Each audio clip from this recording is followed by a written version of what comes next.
जय श्री जगन्नाथ। ए दुनिया रे किछि भी असंभव नुहे। असंभव शब्द भितर ही संभव लुचि रही।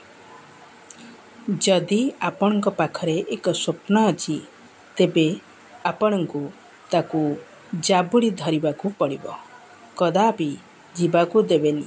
देखिबे ताहा दिने निश्चिंत सफल हेबो।